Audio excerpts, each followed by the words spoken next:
मेरा अगला क्वेश्चन है डॉक्टर साहब कि जो ऑस्टियोपोरोसिस के एस्टेब्लिश केसेस होते हैं जैसे ओल्ड एज वाले जिनको ऑलरेडी हो रखी है सीवियर ऑस्टियोपोरोसिस जिसे हम नहीं रोक सकते, तो उसके लिए हम क्या सावधानियां बरतें कि उनमें जो है एक तो फ्रैक्चर्स कम हो, दूसरा कि फ्रैक्चर्स अगर होते हैं तो उनमें कौन से फ्रैक्चर्स ज्यादा कॉमन होते हैं कि उन हिस्सों को उन्हें ज्यादा सावधानी पूर्वक बचा के रखना चाहिए। जी, तो देखिए ऑस्टियोपोरोसिस की देयर आर डिफरेंट क्लासिफिकेशंस की। ऑस्टियोपोरोसिस की डेफिनेशन के लिए बहुत सारी चीजों का इस्तेमाल किया गया है। तो मेनली लेकिन जो हमारे शरीर के अंदर जो मेजर फ्रैक्चर्स है जैसे कि वर्टिब्रा का फ्रैक्चर, कमर की हड्डी का टूटना, ये जो हमारी कलाई होती है उसकी हड्डी का टूटना और कूल्हे की हड्डी का टूटना, इन 3 चीजों को मेजर फैक्टर्स में रखा गया है कि अगर ये आपको है तो आपको डेफिनेटली ऑस्टियोपोरोसिस है।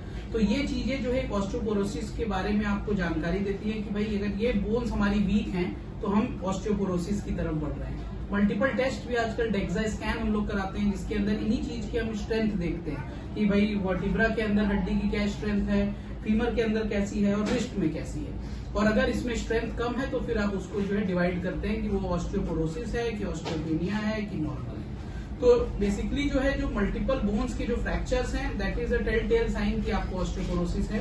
एंड स्पेशली फीमेल्स के अंदर पोस्ट मीनोपॉज 50s की एज के बाद से बोन मास रैपिडली कम होता है, तो ऑस्टियोपोरोसिस की शुरुआत तभी से होने लगती है। इनिशियल एजेस के अंदर स्पेशली फीमेल्स के अंदर आफ्टर जो है जब उनका मीनोपॉज हो गया है तो उसके बाद कैल्शियम सप्लीमेंटेशन इज मस्ट, जो कि आप अल्टरनेटली ऐसे ले सकते हैं कि 1 महीना आपने लिया फिर 2 हफ्ते गैप किया फिर 1 महीने उसको कंटिन्यू रखा। But specially in females post menopause आपको कुछ ना कुछ कैल्शियम सप्लीमेंट्स लेना चाहिए just to delay the osteoporosis. Pause कर लेते एक हैं। सवाल और पूछना चाहूंगी डॉक्टर साहब, जैसे मल्टीपल वर्टिब्रल कोलैप्स या पॉज कर लेते हैं, नहीं कर पाएंगे, नहीं आता।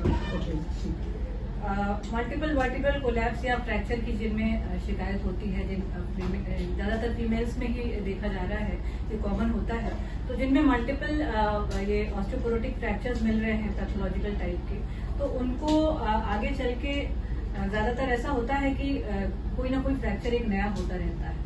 तो उस कंडीशन में जैसे कभी आपने जैसे बताया कि एक किसी वर्टिब्रा का फ्रैक्चर हुआ तो उसको सीमेंट डाल देते हैं, काइकोप्लास्टी जिसको बोलते हैं, पर बार बार कई बार ऐसा संभव नहीं हो पाता है। तो अगर बार बार फ्रैक्चर हो रहे हैं तो क्या सावधानियां बरतें और इन फ्रैक्चर्स की हीलिंग की कितनी संभावना होती है, और जितना आप लोग एंटी ऑस्टियोपोरोटिक ट्रीटमेंट देते हैं उनसे किस हद तक हीलिंग हो जाती है, ये बहुत ही कॉमन सवाल है जो लोग पूछते हैं।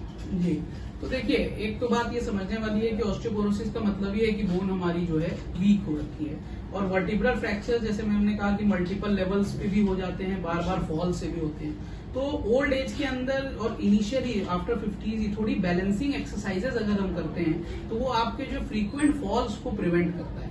Second, in older age group या इन ओल्डर पीपल अगर आपको बार बार वर्टाइगो या चक्कर आने की शिकायत है तो उस समय आपको उसके भी प्रॉपर ट्रीटमेंट लेनी चाहिए जिससे कि मल्टीपल फॉल्स आपके बचे। यदि अगर फ्रैक्चर हो गया है तो जैसे मैम ने बताया कि काइफोप्लास्टी एक प्रोसीजर होता है कि जो हड्डी हमारी, क्योंकि समझने वाली बात है कि फोम की तरह होती है, तो एक फोम अगर जैसे कोई फ्रैक्चर हुआ तो वो दब जाता है, लेकिन ये फोम दोबारा फूलता नहीं है, तो इसको कैंसलस बोन कहा जाता है। इसी में जब हम सीमेंट डाल देते हैं तो वो उस हाइट को दोबारा मेंटेन कर देता है। लेकिन क्योंकि ये तो एक ही हड्डी हुई, रीढ़ में कई सारी हड्डियां हैं, तो ऊपर नीचे की हड्डियों में अभी भी वीकनेस बनी हुई रहती है। तो ऐसा कहना कि ये फ्रैक्चर जो है अगर ऑस्टियोपोरोटिक होता है तो हील नहीं होता, ये बात सही नहीं है। हील होता है लेकिन वो अपनी नॉर्मल पोजीशन में नहीं हील होता है। तो आपने देखा होगा कुछ लोगों के अंदर विथ एज पीठ में कुबड़ की तरह निकल जाता है, वो इसीलिए होता है क्योंकि मल्टीपल लेवल्स की जो मतलब वर्टिब्रा है वो धीरे धीरे दबती जाती है और वो पीछे की तरफ फिर बाहर कुबड़ की तरह निकलने लगता है। तो हड्डियां जरूर हील होती हैं लेकिन प्रॉपर पोजीशन पे नहीं होती हैं। विथ एज उसको टाइम ज्यादा लगता है हील होने के लिए, इसीलिए मेडिकल मैनेजमेंट आज की डेट में हम लोग बहुत मल्टीपल ड्रग्स हैं, वो एक अलग ही टॉपिक है, लेकिन उसमें हम लोग टेरिपेराटाइड, डेनिसुमैब या अदर एनाबॉलिक स्टेरॉइड्स वगैरह आजकल यूज करते हैं जिससे कि आपकी बोन की स्ट्रेंथ मेंटेन रहे और इस तरह के मल्टीपल जो ऑस्टियोपोरोटिक फ्रैक्चर्स हो रहे हैं उसमें कमी है। आमतौर पर डॉक्टर साहब कितने दिन का बेड रेस्ट करा देना चाहिए ऐसे पेशेंट्स को कि उनकी हीलिंग प्रॉपर हो सके? जी, तो देखिए काइफोप्लास्टी जो हम प्रोसीजर सर्जिकल की बात कर रहे हैं तो उसका एडवांटेज ही यही है कि आप जल्दी से जल्दी पेशेंट को बैठा सकते हैं, तो फास्टली आप मोबाइल होते हैं, बहुत दिन बेड रिडन नहीं रहना होता है। And specially in older age क्या होता है कि जितना आप बेड रिडन रहते हैं उतना आपके चेस्ट कंडीशंस और बाकी चीजें एग्रीवेट होती हैं। तो क्या mobility is very much important, जितना आप जल्दी मोबाइल होंगे उतना आप बाकी चीजों से बचे रहेंगे। तो एक तो ये तरीका है कि काइफोप्लास्टी करा के हम आजकल तो क्या नेक्स्ट डे से भी हम लोग सिटिंग तो अलाउ करवा ही देते हैं, वॉकिंग वगैरह भी धीरे धीरे। यदि अगर हमारा फ्रैक्चर ऐसा है कि बहुत हड्डी नहीं दबी है और हम विदाउट सर्जरी उसको ट्रीट करना चाहते हैं, तो एटलीस्ट जो है 6 वीक्स हमको चाहिए होता है कि उस पर बेड रेस्ट रहे। उसमें भी इनिशियल 3 वीक्स एकदम स्ट्रिक्ट बेड रेस्ट रहे। उसके बाद आप जो है बेल्ट के सपोर्ट से जो है चाहें तो बैठ सकते हैं कुछ देर के लिए, but 3 to 6 weeks is the time जो आपको उसको देना पड़ता है। बहुत बहुत धन्यवाद डॉक्टर साहब, बहुत ही महत्वपूर्ण जानकारी आपने दी और मुझे पूरी उम्मीद है कि जो लोग सुन रहे हैं हमें उन्हें बहुत ज्यादा लाभ हुआ होगा। और जैसा डॉक्टर साहब ने बताया उसको आप पालन करिए और अपनी हड्डियों की सुरक्षा के लिए अभी से जुट जाइए। और यंग एज में खास करके जिस समय ज्यादा से ज्यादा आपकी हड्डियां मजबूत बनाने के लिए उपाय हो सकते हैं और अच्छा कैल्शियम एब्जॉर्प्शन हो सकता है, अपने खान पान में उसी प्रकार से सुधार करते हुए ज्यादा से ज्यादा कैल्शियम इंटेक रखें। धन्यवाद।